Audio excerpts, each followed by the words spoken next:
Welcome back. अवाम इस वक्त महंगाई के बोझ तले दबे हुए हैं। पिछले माह दिसंबर में महंगाई की शरह 29.7% रिकॉर्ड की गई। इन हालात में बेचारे अवाम गैस कीमतों में मजीद इजाफे के लिए तैयार उनको होना पड़ेगा। IMF के शराइत के तहत अगले महीने हुकूमत मुल्क भर में गैस की कीमतों में मजीद 41% इजाफा करना जा रही है।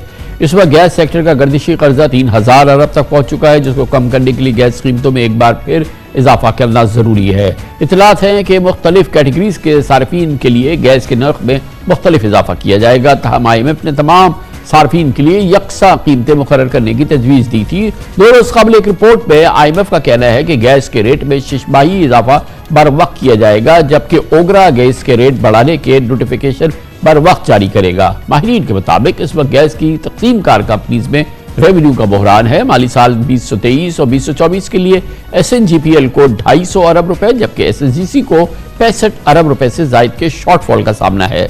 बताया गया है कि गैस की कीमतों में इजाफे से SNGPL को 180 अरब रुपए और SSGC को 48 अरब रुपए इजाफी रेवेन्यू हासिल होने की उम्मीद है, जबकि कीमतों में इजाफे से दरामदी RLNG पर भी 72 अरब रुपए इजाफी आमदन होगी।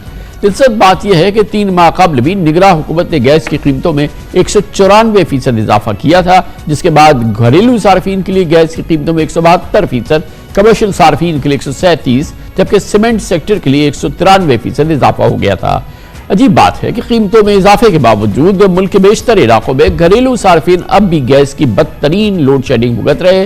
गैस की कीमतों में मुतवक्का इजाफा और पाकिस्तान की मौजूदा मजमूई एनर्जी सूरत हाल, इस पर बात करने के लिए हमारे साथ मौजूद हैं जनाब Samiullah Tariq, head of research पाक कुवैत इन्वेस्टमेंट, एनर्जी उमूर के माहिर भी हैं। समीउल्लाह तारिक, बहुत बहुत शुक्रिया।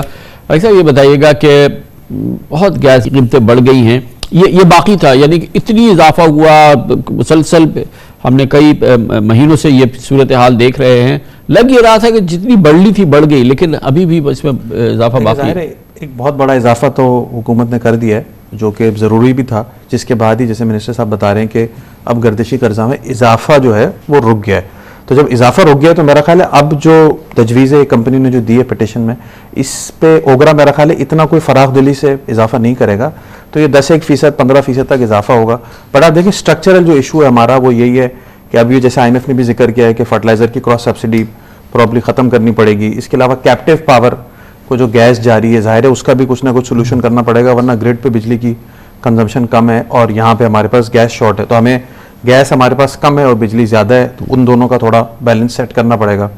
तीसरा है कि गैस एक नेचुरल रिसोर्स है। आज भी हम जो डोमेस्टिक कस्टमर को हीटिंग और कुकिंग के लिए जो गैस दे रहे हैं 200 रुपये MMBTU में प्रोटेक्टेड के नाम पे, वो भी जाहिर है एक जिया है, क्योंकि हम गैस इस कीमत पे दोबारा जनरेट नहीं कर सकते। इवन अगर लोकल भी, अगर आज जैसे गवर्नमेंट ने टेंडर भी किए हैं ब्लॉक्स, अगर वहाँ पे गैस निकलती भी है तब भी वो $5-6 MMBTU के लगभग आज की कीमतों पे पड़ेगी। वो भी तकरीबन जो है वो 1500 रुपये के ऊपर बनते हैं, लेकिन हम अगर आज भी 200 रुपये में वो गैस बेच रहे हैं तो जाहिर है इस कीमत पे दोबारा गैस जनरेट करना बहुत मुश्किल है, नई गैस को निकालना। और अगर खुदा ना खास्ता जब हम इंपोर्ट कर रहे हैं तो वो हमें 4000 रुपये के आसपास पड़ रहे हैं। सबसे बड़ा हमारे पे बोझ था डोमेस्टिक कस्टमर का। एक जानिब हमने कीमतें बढ़ाई हैं, दूसरी जानिब आपको मालूम है कि गैर एलानिया लोड शेडिंग कराची जैसे इलाकों में भी है कि तकरीबन 12 घंटे के लिए, 10 घंटे के लिए गैस बंद भी कर दी जाती है।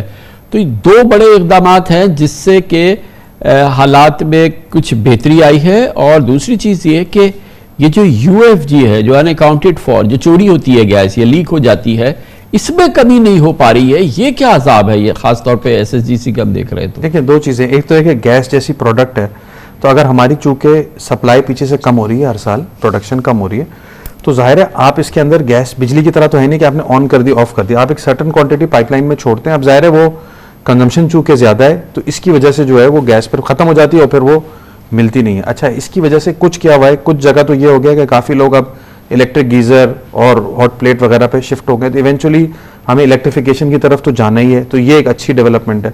दूसरा, कुछ लोग उसको सोलर या रिन्यूएबल, इवन छोटे इलाकों में, देही इलाकों में भी लोग अब पैनल का यूजेज, सोलर पैनल का काफ़ी करने लग गए। और इवेंचुअली मेरा ख्याल है सोल्यूशन यही है, क्योंकि आगे जाते हुए जो है वो गैस उस तरह तो हमारे पास और निकल नहीं रही। हमारी आज भी गैस का शॉर्टफॉल कंस्ट्रेंट डिमांड पे भी 3-3.5 billion cubic feet per day तो है। तो इसलिए डेफिनेटली हमें इतनी गैस तो ज़ाहिर निकलेगी नहीं ना, हम इतनी गैस इंपोर्ट करके बैलेंस ऑफ पेमेंट पे प्रेशर डाल सकते हैं। और तीसरी तरफ हमारे पास बिजली भी ज़्यादा है, तो उस तरफ तो हमें मूव होना ही है।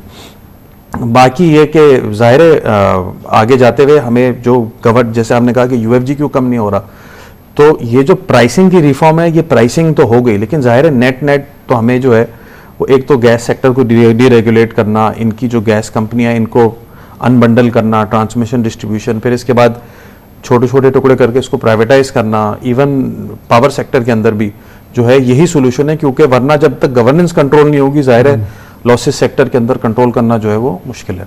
और अच्छा ये बताइए कि ये बड़ा इंपॉर्टेंट है कि ये जो गैस की कीमतों में इजाफा है, ये जो हमारे यहाँ महंगाई की शरह है, जो इन्फ्लेशन है, जिसकी वजह से हमारे यहाँ इंटरेस्ट रेट कम नहीं हो पा रहे हैं, ये तमाम सूरत हाल जो है ये कितना इम्पैक्ट करेगी इन्फ्लेशन की सूरत हाल पे, और जो अभी भी हमारी इन्फ्लेशन जाहिर है कि वो टेपर डाउन करती नज़र नहीं आ रही है, तो इसकी कॉस्ट वहाँ पर भी आएगी ना? देखिए एब्सोल्युटली, जब ये गैस की कीमत बढ़ी थी उस वक्त जो है वो पीबीएस ने जब रिपोर्ट किया तो ये कोई 1100% इन्होंने इंक्रीज रिपोर्ट किया। अब उन्होंने कुछ प्रोटेक्टेड अनप्रोटेक्टेड को कुछ किया कि काफ़ी कस्टमर जो है पहले प्रोटेक्टेड में थे, जब अनप्रोटेक्टेड में आ गए। हालांकि टेक्निकली जो है अगर एक सर्टन रेवेन्यू हम जनरेट कर रहे थे डोमेस्टिक कस्टमर से, और आज एक एस्टिमेट आपने लगाया कि अगर वही कंजम्पशन रहती है और नई कीमत होती है तो उस पर एक ये रेवेन्यू आएगा जिसके अंदर फिक्स चार्जेस जो लगे हैं वो भी इंक्लूडेड है, तो वो 120% के लगभग बनता है। आप 120-130% इतना ही इंक्रीज रिपोर्ट कर देते, लेकिन अब उससे हुआ ये कि जब वो 1100% आपने रिपोर्ट किया तो वो वेट में मल्टीप्लाई होकर 2% से हमारी इन्फ्लेशन का पूरा जो कर्व है वो ऊपर चला गया। अब ये कि आज अगर आपने कहा कि 29% इन्फ्लेशन थी तो ये 29 नहीं होती, ये 27 होती, क्योंकि इंडेक्स एक दफा ऊपर चला गया। तो अब अगर इसके ऊपर मेरा ख्याल है कुछ रेजोल्यूशन की बात तो हो रही है, मेरा ख्याल है अगर ये रिजॉल्व हो जाए तो डेफिनेटली इस जो रिपोर्ट थी आईएमएफ की, इसके अंदर आईएमएफ ने भी यही कहा है कि on a forward looking basis real interest rates जो हैं वो पॉजिटिव हैं।